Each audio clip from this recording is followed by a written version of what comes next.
나의 21세기 문화유산 답사기 19, 14위를 공개합니다. 조선의 역사를 총망라한 방대한 역사서 조선왕조실록. 고려가 불심으로 국난을 극복하고자 만든 8만 대장경. 한 시대의 역사를 집대성한 책들이자 대한민국의 소중한 보물들인데요. 그런데 말입니다. 21세기에도 대한민국 교육사에 있어서 절대 빼놓을 수 없는 책이 있습니다. 이 책은 국내에서 성경 다음으로 가장 많이 팔린 책이라고 하는데요. 판매 부수만 무려 약 4,600만 권으로 추정되고요. 이 책을 쌓아 올리면 에베레스트의 약 156배. 바로 수험생들의 필수 참고서 수학의 정입니다.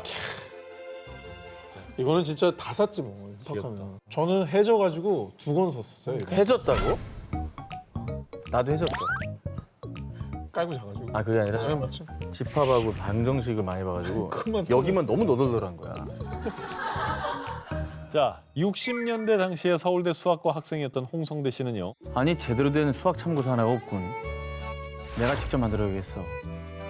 당시 국내 수학 참고서의 수준에 실망한 뒤 외국의 수학 서적을 찾아 분석하며 수학의 정비를 집필하게 됐다고 합니다. 대박이다.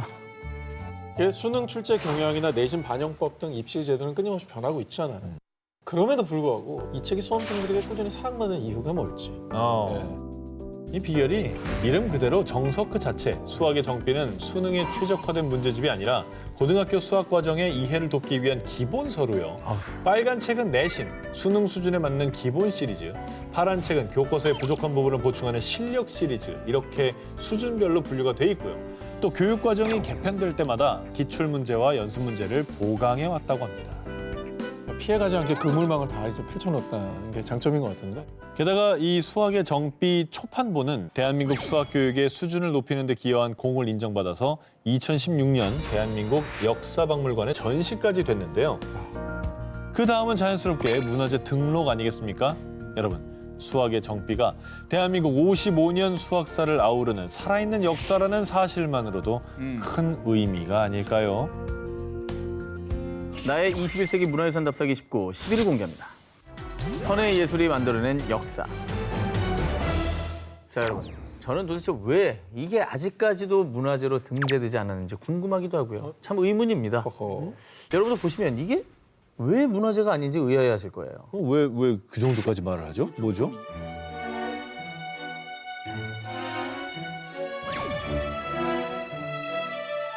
아니, 한복이 안 돼 있나? 그런데 왕이나 왕비의 한복 혹은 무덤에서 발굴한 의복 등은 민속문화재로 지정하고 있지만요. 정말 뜻밖에도 아직 한복, 복식 자체는 국가지정 무형문화재로 등재돼 있지 않다고 합니다. 그러니까 한복이 워낙 종류가 많고 다양하니까 어떤 종류를 딱 잘라서 여기까지가 한복이다, 이거 아니면 한복 아니다 이렇게 규정하는 게 어려웠을 것 같아요. 이제라도 한복이야말로 21세기 문화재로 등재돼야 마땅하다고 생각합니다. 자, 시대에 따라 조금씩 형태가 변했지만요. 단아한 선의 예술, 저고리, 주름의 미학이 담긴 치마, 기품이 넘치는 두루마기와 바지, 그리고 장인들이 한 땀 한 땀 손수 수놓은 바느질과 화려한 금박 장식 등 한복엔 오랜 세월 이어져 온 한국의 미와 예술의 정수가 담겨 있습니다. 그리고 세계적인 패션계 거장 칼 라거펠트도 한복에서 영감을 받은 작품들을 선보이는 등 전 세계가 한복의 아름다움에 푹 빠졌습니다. 근데 결국 이 어떤 스타일 자체가 정립된다는 게 우리가 반만년의 역사가 있잖아요. 그렇죠. 예전에 이제 고조선부터 내려온 어떤 삼국시대, 고려, 조선시대를 거쳐서 이 생활 한복도 있고요. 그다음에 퓨전 한복까지 오랜 시간 아름다운 멋을 계승해 왔다는 것 자체가 이게 이제 헤리티지가 있다는 걸 증명하는 거예요. 그런데 한복이 오죽 아름다웠으면 우리의 한복을 두고 말도 안 되는 논쟁이 벌어졌습니다. 지난해부터 중국은 동북공정의 움직임을 보이며 한복은 명나라 한족의 한후에서 영향을 받은 중국의 옷이다 라는 말도 안 되는 주장을 펼치기 시작을 했습니다. 빨리 기록으로 남겨서 좀 지정해야 될 것 같다는 생각은 드네요. 그래서 전 기자가 문화재청에 취재를 해봤습니다. 올해 중으로 한복을 국가무형문화재 지정조사 계획에 포함 한복의 국가무형문화재 지정 가치를 조사할 예정이라고 합니다. 한국의 혼과 예술의 정수가 담긴 자랑스러운 문화유산 한복. 하루빨리 문화재로 지정되길 바랍니다. 다음 특종입니다. 평화의 상징 성화봉 외에도 1988년 우리나라에서 열린 세계 스포츠 대회 하면은 떠오르는 게 있습니다. 바로 서울 세계 스포츠 대회가 열렸던 서울 종합운동장, 이 주 경기장입니다. 이 경기장 역시 21세기 문화재로 지정해야 한다라고 생각을 하는데요. 여러분 로마에 가면 꼭 들르는 명소 있지 않습니까? 맞아. 네, 고대 로마 제국의 상징이자 고대 경기장으로 쓰였던 이 콜로세움. 세계문화유산으로 지정돼 지금까지 1900년이 넘는 역사를 자랑하고 있는데요. 그렇다면 우리도 88 서울 세계 스포츠대의 의미와 우리 스포츠 역사를 고스란히 간직할 수 있다면 얼마나 좋을지 생각해봤습니다. 88 서울 세계 스포츠 대회는 우리 근현대사에 엄청난 의미가 있는 행사였습니다. 그런 만큼 뭐 2000년 후까지 보존될 어떤 의미가 있죠. 있죠. 네. 서울 세계 스포츠 대회의 메인 스타디움 서울 종합운동장 주 경기장은요. 국제 스포츠 대회를 개최하기 위해 국내 최고 권위의 건축가 김수근 씨께서 조선 백자의 우아한 곡선미를 따서 설계한 곳인데요. 약 7만 석의 관중석을 자랑하는 국내 최대 규모의 경기장입니다. 특히 한강의 기적을 보여주듯 한강에서 시작된 개회식은요. 성화봉송, 보싸움, 태권도 시범 등 다양한 공연이 펼쳐졌는데요. 특히 길이 남을 희대 명장면, 굴렁쇠 소년의 퍼포먼스. 그리고 다들 기억하실 겁니다. 서울 종합운동장 주 경기장에 울려 퍼진 노래. 손의 손잡. 노래도 좋았어요. 야, 저런 거는 진짜 다른 나라에서 오신 분들은 처음 보는 장면이었을 거예요. 국민들에게 큰 자신감을 심어줬죠. 그뿐만 아니라 개최 당시 서울 세계 스포츠 대회는요. 발전한 한국의 모습을 전 세계에 보여주며 가난한 나라라는 이미지를 탈피했고요. 세계는 서울, 서울은 세계. 이렇게 대회 당시의 표어처럼 대한민국의 다양한 국가들과 교류하며 전 세계로 뻗어나가는 계기가 되었습니다. 분단과 전쟁의 폐허에서 한강의 기적을 이룬 국제적 도시로서의 도약을 보여줘. 이 영광스러운 역사의 한 페이지를 오랫도록 보존하기 위해 이 서울 종합운동장, 이 주 경기장을 21세기 문화재로 지정해야 된다고 생각합니다. 나의 21세기 문화유산 답사기 19, 5위 공개합니다.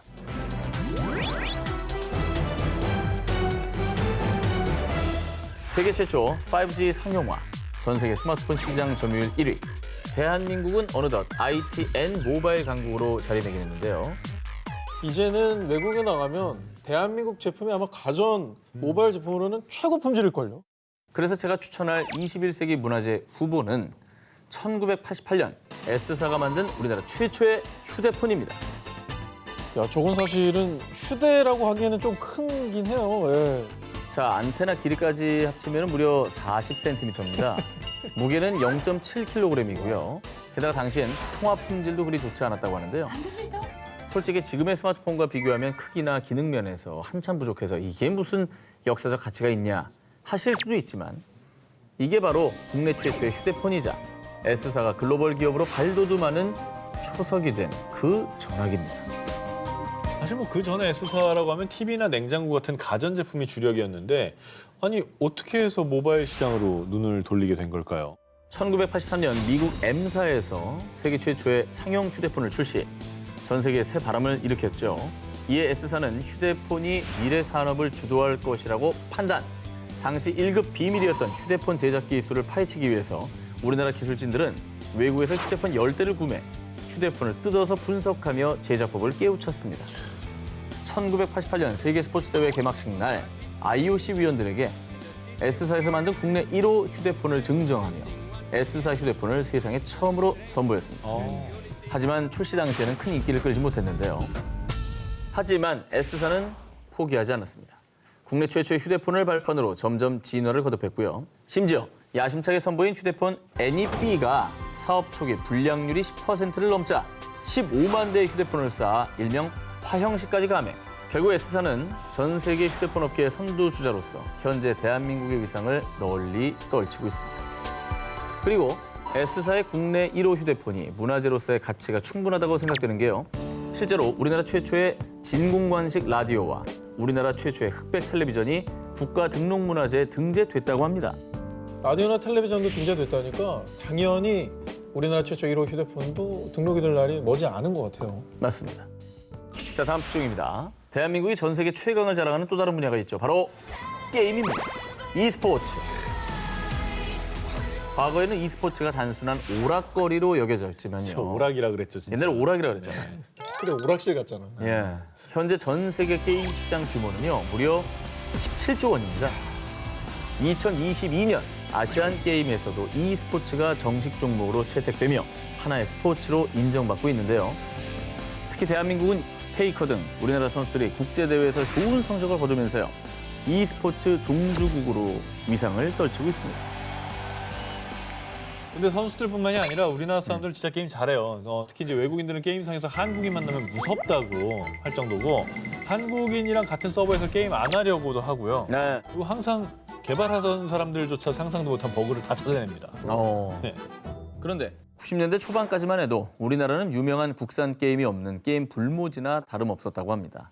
자, 그런데 이 게임을 출시하면서 새로운 국면을 맞이하게 됩니다. 바로 우리나라에서 개발한 최초의 온라인 게임, 바삐의 나라입니다.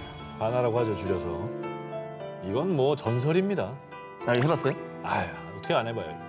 사실은 이때 저 바삐의 나라와 리니삐 뭐 이런 게임들이 나오면서 네. 저게 어디로까지 이어지냐면 지금 웹소설의 판타지 문학으로까지 이어집니다. 네. 바삐의 나라는 게임 회사 N사에서 1996년도에 출시한 국내 최장수 온라인 게임인데요. 세계에서 가장 오랫동안 서비스되고 있는 MMORPG 게임으로 기네스북에 이름을 올리기도 했습니다. 이 게임이 문화재급의 가치가 있는 이유, 오락실 게임, 콘솔 게임, CD팩 게임이 주를 이루던 시대, 바삐의 나라는 PC 통신을 통해 접속해서 이용하는 정액제 서비스 형태로 시작됐습니다. 게임 안에서 다른 유저, 사람들과 팀을 이뤄 함께 게임을 하고요. 채팅을 하면서 서로 소통도 할 수 있었던 겁니다. 클랜이라고 했죠. 네, 그 문화가 정착이 됐었던 길드, 거죠. 클랜 뭐 이런 게 생기죠. 그리고 1997년 초고속 인터넷망의 보급과 함께 국내 PC방의 유행, 게임 바삐의 나라의 인기도 날로 높아졌고요. 1998년에는 연매출 100억을 기록. 게임 업계에서는 국내 최초, 미국, 프랑스, 일본, 인도네시아 등 해외까지 진출했습니다. 게임 한류의 어떻게 보면 시작이네요. 조상이 셈이에요. 시조세지, 시조세. 그리고 최근에 모바일 버전도 출시하며 게임계의 새 역사를 써내려가고 있습니다. 아직도 서비스예요? 그럼요. 바람의 나라 아직도 해요. 대박이다. 새로운 게임이 우죽순 쏟아지고 있는 시대 아닙니까? 그런데도 25년 동안 변함없이 사랑받고 있는 이 자체도 진짜 대단한 것 같아요. 그렇죠. 아, 인정합니다. 네.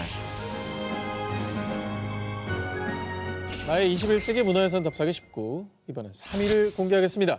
자, 우리 셋 다 하나씩 남아 있습니다. 자, 5퇴예요. 그러니까 5퇴. 가자. 그렇지. 좋아. 이로부터 우리나라는 전 세계에서 교육열이 가장 높은 나라로 손꼽혔는데요. 고3이야. 공부해야지. 누가 굶더라도 다시 공부시켜야 된다. 이런 말까지 그냥 공공연히 나돌 정도로. 그럼요. 네. 장난감으로 유명한 그 L사의 한국지사 회장이 본인 회사 장난감의 경쟁 상대가 뭐냐는 질문에 한국의 교육열이라고 대답을 하긴 하도 안 했습니다. 놀고 장난감인데 하도 공부를 하니까. 위협적이죠. 그 교육의 가장 기본이 되는 게 교과서 아니겠습니까? 그런데요, 수십 년 동안 우리 학창 시설을 함께했던 종이 교과서가 디지털 교과서의 등장으로 점차 사라질 위기에 있다고 하는데요. 이럴 때 교과서를 21세기 문화재로 지정해 소중한 기록물로 남겨야 되지 않을까요? 그래. 그렇다면 대한민국 첫 교과서 어떤 모습이었을까요? 야, 궁금하다. 1948년 대한민국 정부 수립 이후 현재 교육부의 전신인 문교부가 최초로 제작한 국정국어 교과서 바둑이와 철수. 바둑이와 철수. 저 때부터 바둑이라 불렀구나. 야, 내용 궁금한데 내용? 바둑아 이리 오너라. 나하고 놀자. 영희야 영희야 바둑이는 너하고 놀잔다. 이런 내용입니다. 아, 바둑 띄고 안 해요. 네, 저 때는 좀 주사를 띄웠어요. 조사 뛰면 안 되는데요. 네, 이제 방침은 계속 바뀌는 거니까요. 자, 원래 보통 한글을 가르칠 때는 각야, 거교에서 출발을 하지만 이 최초의 국어 교과서는 절수, 영희, 바둑의 일상 이야기를 스토리텔링 형식으로 전달하며 글자나 단어가 아닌 문장을 배우도록 했는데요. 그러니까 여기가 문법으로 시작한 게 아니라 회화로 시작을 했네. 스토리텔링. 네. 교과서는 각 시대상을 반영을 하고 있죠. 일제강점기에 심하게 훼손된 우리말을 제대로 가르치기 위해 우리말 도로찾기라는 교과서도 보급이 됐었습니다. 아유. 1980년대에는 책가방을 가볍게 하자라는 취지에서요. 도덕, 국어, 사회를 합쳐 바른 생활, 아. 산수와 자연을 합쳐 슬기로운 생활, 와. 또 체육, 음악, 미술을 합쳐 즐거운 생활 등 통합 교과서가 등장하기도 했습니다. 그럼 요새도 교과서 이름이 저렇게 돼 있어요? 슬기로운 생활, 즐거운 생활 이렇게? 자, 현재 초등학교 저학년들의 교과서 제목은 바뀌었습니다. 네. 봄, 여름, 가을, 겨울로 나뉘어 있다고 합니다. 오, 이것도 멋있다. 심플하네. 계절에 맞게 할 수 있는 걸 배우는 자연스러운 교과 과정으로 개편이 되었다고 합니다. 멋있다 이것도. 저건 진짜 몰랐다. 자, 이렇게 시대의 교육상이 담기고 한나라의 근간을 이루는 책 교과서, 그 역사적 가치를 인정받아서요. 현재 교과서 전문 박물관에서 과거 교과서들을 보존하고 있는데요. 아무래도 시대가 변하니까 교재는 자꾸 바뀌어야 되겠죠. 옛날 것으로는 담아낼 수가 없겠죠. 예를 들면 과학 같은 것도 시대가 바뀌면 새로운 발견이 나타나고. 이왕이면 그 변천사를 고스란히 21세기 문화재로 지정해 향후 교육의 발전 지표로 활용하면 어떨까 생각합니다. 좋네요, 좋네요. 괜찮네.